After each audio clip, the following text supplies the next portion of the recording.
Shalom, selamat siang saudara-saudari. Jumpa lagi dengan saya Joyce Mercia Naomi Sine. Hai. Ya, kali ini saya akan menjelaskan tentang materi yang dimensi kelima, yaitu dimensi tentang ekologi administrasi gereja. Nah, dalam dimensi 5 kali ini saya akan berbicara mengenai dimensi ekologi administrasi gereja. Namun yang dimaksud di sini bukan berbicara mengenai ekologi alam atau lingkungan hidup. Namun yang kita pelajari dalam administrasi gereja baru ini adalah terkait dengan seluruh kehidupan bergereja. Nah, ada 4 domain besar, yaitu civil society, corporate, government global, dan working. Nah, perlu diketahui bahwa gereja itu posisinya di mana, dan gereja bukan ada pada posisi domain atau ruang yang berkaitan dengan pemerintahan. Tetapi gereja pada domain yang namanya civil society, dan bagian ini gereja selalu bersama dengan organisasi-organisasi kepublikan, sosial religius, bahkan agama Islam, organisasi-organisasi agama Islam, penghidupan persekutuan, ikatan keluarga Toraja, dan suku-suku yang lain.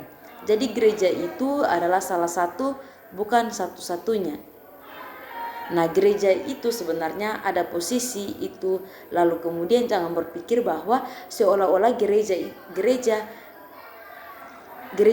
atau sinode-sinode yang ada itu memerintah atas kehidupan negara lainnya, seolah-olah dialah yang paling salah. Tetapi gereja itu atau sinode sebenarnya bukan salah satu bagian yang ada kaitannya dengan masalah pemerintah atau government.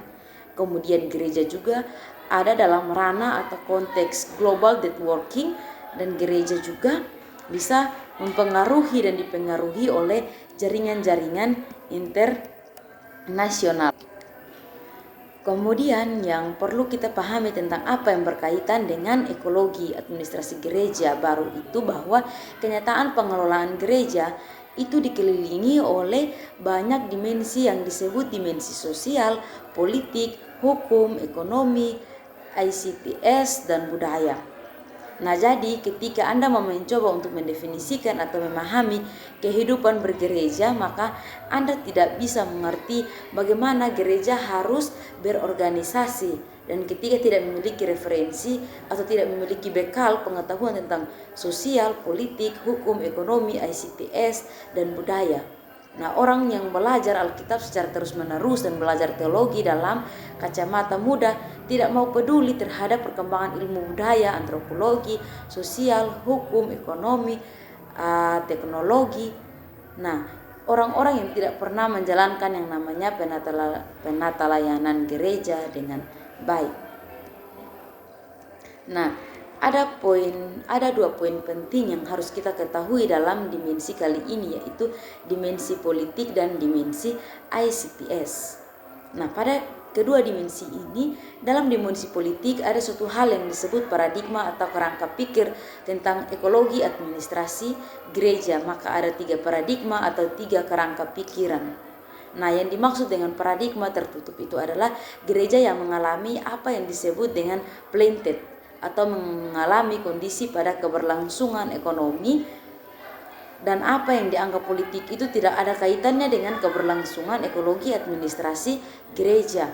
Nah, sementara dalam sebuah paradigma terbuka atau open system, jadi dalam paradigma itu gereja benar-benar terbuka untuk memasuki wilayah-wilayah yang kita rincikan dalam ruangan ekologi. Dan yang ketiga adalah paradigma moderat. Paradigma itu berada di tengah-tengah paradigma yang tertutup dan terbuka.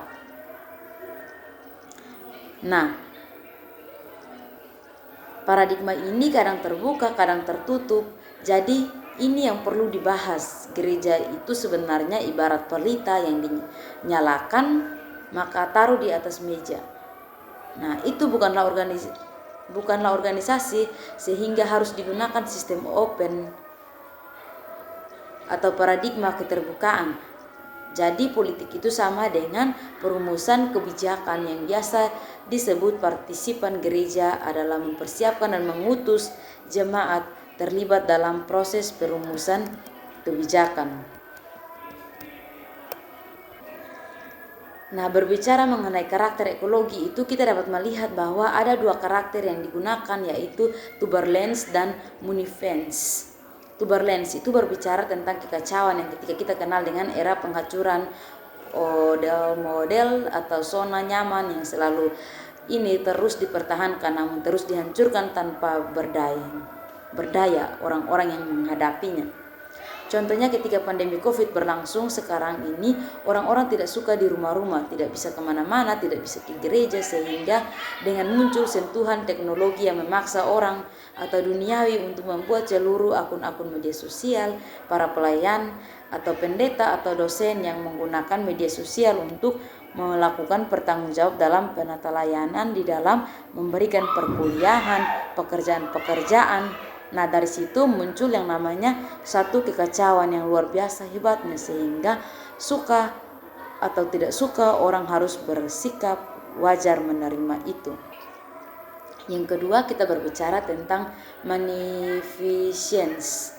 Tingkat kelangkaan, ketersediaan, dan kelimpahan yang dimaksud ini adalah sumber daya terbatas, bahwa tidak semua orang memiliki sumber daya yang ada, dan tidak semua orang pada kasus-kasus tertentu terjadi tingkat kelangkaan ketersediaan. Pada waktu pertama kali masuk era COVID-19 banyak sekali yang gagap-gagap teknologi, dan itu karakter ekologinya. Adapun yang namanya strategi pewartaan.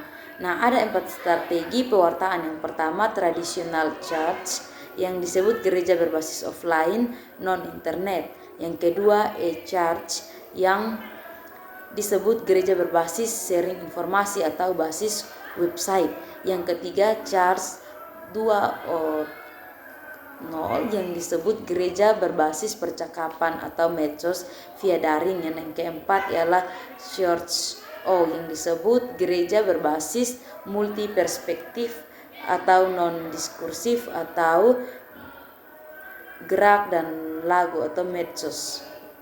Nah, berbicara mengenai dimensi ICTS atau Information Communication and Technology, di era digitalisasi memungkinkan akan menerima batas-batas kependetaan sudah tidak jelas lagi. Nah, sering sekali umat-umat bisa pendeta di dalam media sosial itu ada yang namanya hamba Tuhan yang menyamar karena sering canggih teknologi. Banyak juga orang yang semakin menjadi-jadi